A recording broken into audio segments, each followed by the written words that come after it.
Shalom saudara yang dikasihi Tuhan, puji Tuhan kita ketemu lagi dalam program ini. Kali ini kita akan mengambil firman Tuhan dari Mazmur pasalnya yang ke-84 ya, ayat yang ke-11 ya. Mari kita baca sebentar Mazmur 84 ayat yang ke-11. Sebab lebih baik satu hari di pelataranmu daripada 1000 hari di tempat lain. Lebih baik berdiri di ambang pintu rumah Allahku daripada diam di kemah-kemah orang fasik. Puji nama Tuhan. Di sini pemazmur mengatakan bahwa lebih baik itu berada di rumah Tuhan ya. Satu hari lebih baik di rumah Tuhan daripada 1000 hari di tempat lain. Ya, kalau saudara mengerti bahwa di dalam rumah Tuhan itu kita bisa menerima begitu banyak berkat-berkat Tuhan yang luar biasa yang akan diberikan Tuhan kepada kita. Oleh sebab itu, pemazmur ini mengatakan lebih baik di rumah Tuhan daripada di tempat lain. Karena di rumah Tuhan itu, Tuhan menyediakan berkat-berkat yang luar biasa untuk kita. Nah, saya tahu banyak orang diselamatkan adalah di rumah Tuhan. Amin. Nah, mereka percaya Tuhan, terima Yesus di rumah Tuhan. Dia mendapatkan sesuatu yang luar biasa di dalam hidupnya ketika mereka berada di rumah Tuhan. Jadi dikatakan di rumah Tuhan lebih baik daripada di tempat-tempat lain. Karena rumah Tuhan itu dia mendapatkan sesuatu yang luar biasa dari Tuhan.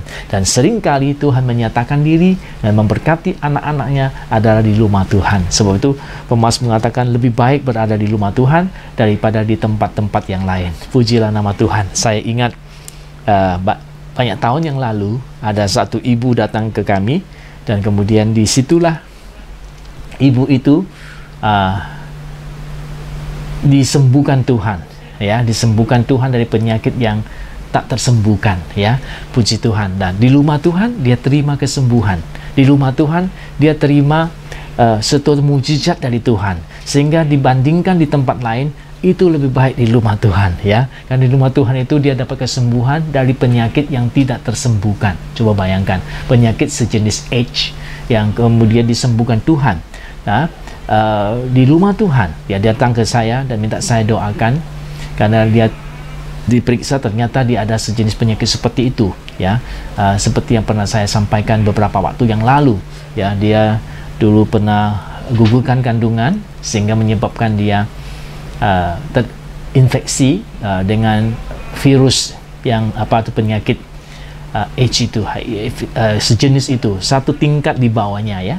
Dan saya bersyukur dia disembuhkan Tuhan di rumah Tuhan, sehingga buat ibu ini berada di rumah Tuhan satu hari itu lebih baik daripada berada di tempat-tempat yang lain ya. Saya yakin juga banyak anak Tuhan yang lain menerima berkat yang sama di rumah Tuhan ya. Bagaimana Tuhan mungkin selamatkan kita di rumah Tuhan ya. Pertama kami kita percaya Yesus itu di mana? Di rumah Tuhan ya.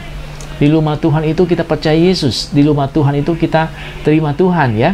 Oh, itu luar biasa, kita terima keselamatan, kita terima surga itu di rumah Tuhan. Itu lebih baik di rumah Tuhan satu hari daripada beribu-ribu hari di tempat lain yang tidak mendapatkan sesuatu yang lebih berharga daripada kita terima di rumah Tuhan. Jadi saudara-saudaraku, jangan lupa banyak-banyaklah datang ke dalam rumah Tuhan, karena di rumah Tuhan itu kita akan melihat bagaimana Allah memberkati hidup kita, memberkati hidup kita dengan lebih baik daripada sebelumnya ya. Puji nama Tuhan. Dan pujilah nama Tuhan. Saya ingat ada satu saudari juga ya, dia dalam kondisi yang sangat parah, waktu itu hampir meninggal ya. Dia dibawa ibunya ke hadapan hadirat Tuhan, dan disitulah dia dapat kesembuhan dari Tuhan ya. Penyakitnya disembuhkan Tuhan, dan dia hari ini melayani Tuhan dengan luar biasa, anak ini ya. Puji Tuhan. Pada waktu itu dia sudah hampir meninggal karena sakit ya. Sampai meninggal, ginjalnya juga terganggu karena obat yang dia makan ya. Obat yang dia makan itu waktu itu obat menguruskan badan sehingga merusak ke ginjal ya, sampai ginjalnya itu rusak, sudah tidak ada harapan. Ibunya bawa dia ke hadapan Tuhan dan seorang pendeta mendoakan dia, dan terjadi mujizat buat dia dan dia sembuhkan Tuhan. Bagi ibu anak ini di rumah Tuhan itu satu hari atau satu waktu itu, satu hari belum sampai berapa jam itu lebih baik daripada dia berada di tempat lain bertahun-tahun di luar yang penuh dengan penderitaan. Tapi di rumah Tuhan dia dapat kesembuhan Tuhan. Sebab itu firman Tuhan katakan lebih baik di rumah Tuhan satu hari daripada berada di tempat-tempat yang lain. Jadi sukacita kita akan lebih besar kalau kita berada di dalam rumah Tuhan. Karena di situ Tuhan menyediakan berkat-berkat yang luar biasa untuk kita. Mujizat-mujizat, pertolongan-pertolongan Tuhan sediakan di rumah Tuhan itu. Di rumah Tuhan itu Tuhan menyatakan dirinya, menyatakan kemuliaannya, sehingga sering-seringlah datang ke rumah Tuhan. Di situ dia menyatakan kuasa dan mujizatnya. Pujilah nama Tuhan. Sampai kita bertemu di kesempatan berikutnya. Haleluya. Amin.